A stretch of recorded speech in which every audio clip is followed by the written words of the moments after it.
Expression Ides of March has come down to us from William Shakespeare and Julius Caesar. But for me, sir, the Ides of March is actually March 14th, one day before March 15th, 2007.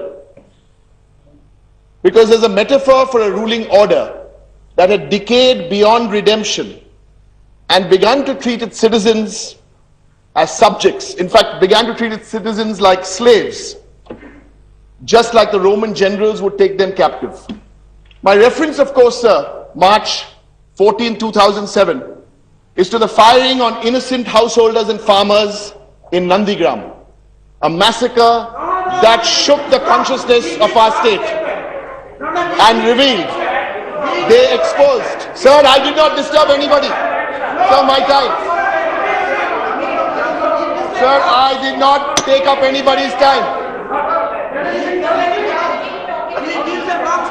Please continue. This is, I did not disturb. Exposed. Please. Sir, I am talking about the biggest land movement in this country. What do you mean you cannot stop me? We are discussing a land bill. This is the biggest land movement ever in the country. Let me finish. This was... Sir, flip the page. Let him have his say. Sir, you will have your time, let him have his say. Sir, I was talking about Caesar, but there are also the communist Caesars of Bengal. So what to do, sir? Sir, this was the most brutal and dramatic evidence, sir, that the land acquisition system in our country at that time, from 1894, it has been rotten. It needed to be rescued from self-serving brokers and agents, such as those who live in the headquarters on Alimuddin Street in Kolkata. Sir, on that dark day, Please restrict to the merits and demerits of the bill. Please.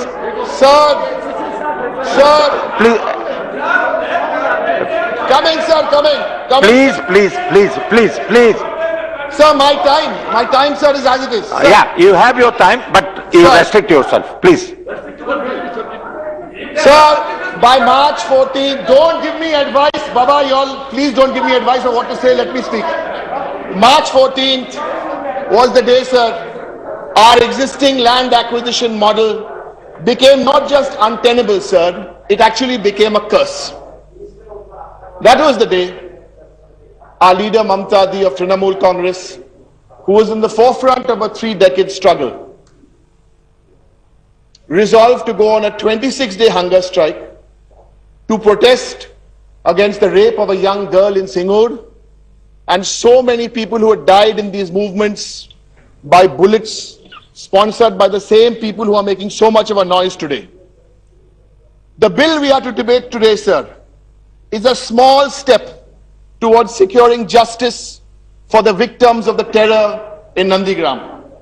Before I speak further, sir, I would like to salute those. Please, Mr. Rajya. I would like to salute. Sir, let me finish. All right. Please let him speak. Sir, my time. Please let him speak. Sir, because the same people who are standing up today had converted land grab into a pseudo-scientific practice, sir. The Trinamool Congress was the first party to articulate a policy for land acquisition. In 2006, because we saw... Arey, sir, what is this, sir? Please have patience and listen. Sir, I understand sometimes the truth hurts, but let me finish my speech. Sir, because we saw, sir, because the Trinamool saw the absence of a well-defined modern land mechanism. So that's why, sir, the issue here is not just about who should buy the land, whether the state should buy it or whether industry should buy it. There's a broader context to it, sir. And there are 3 parts of this broader context.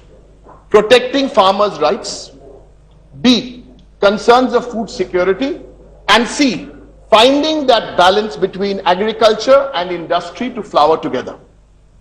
So the Trinamool policy is based on what is known as the doctrine of eminent domain. What is the doctrine of eminent domain? When the state recognizes private property, the private owner becomes the absolute title holder of that property. The state still remains the paramount holder of the property. And that's why we understand and appreciate that a piece of land for any public purpose, be it a bridge or whatever, can be acquired by the state. And the minister from 2009 has run the marathon, but somehow we feel, and strongly, that he stopped halfway through. Because in this bill, we have some serious issues. And I will just touch on some of the 3-4 very serious issues. First, no forcible acquisition of land at any cost. No, no, no. Second, you're talking about 80% farming families who've agreed, 70% for public purpose who've agreed. Our view on this is the same as just what it was right through the land movement. No 80-20, no 70-30. It's 100. Someone has to speak up in front of the farmer. There are lots of people making speeches here about how good this bill is and how could it be improved. This is the very basic issue we have. 80-20 no, 70-30 no, it has to be 100-0. No multi-crop land, because multi-crop is an asset. Sir, and when we are talking about acquiring land, industry of course needs to acquire land. Industry acquires labor. Industry acquires products, industry acquires other inputs. None of these acquired by industry does the government interfere. So why does the government need to interfere for this purchase of this land? Now I know when I say this, there'll be concerns about whether farmers have the necessary skills. Do farmers today have the necessary skills to negotiate directly with corporate buyers or with governments? We believe, sir, they do. With a little help, with a little guidance, of course they do. Overall, we believe we should trust the sagacity of the Indian farmer. He knows what's best for him. He knows what's best for India. In all humility, sir, the Trinamool Congress too knows what's best for the Indian farmer. And we will not compromise on this. We also know how to strike the balance between industry and agriculture, not one at the cost of the other. This bill, sir, overall is better than what it was for the farmer 3, 4, 5 years ago, but this bill is not good for the farmer. This bill is not good for the conscience of the industry. This bill is not good for the nation. We do not support this bill. We have made a speech. Our button also will reflect that after we finish this debate. Thank you, sir. I finished on time because our second speaker, our second speaker is one of the most qualified, eminent people from the world of land reform, Devabrato Bandyopadhyay. And I've also noticed that there are many people here who will come and speak on a variety of subjects. I'm also looking forward to someone else here in the front bench who will speak on the same subject on land reform. Thank you, sir. Thank you.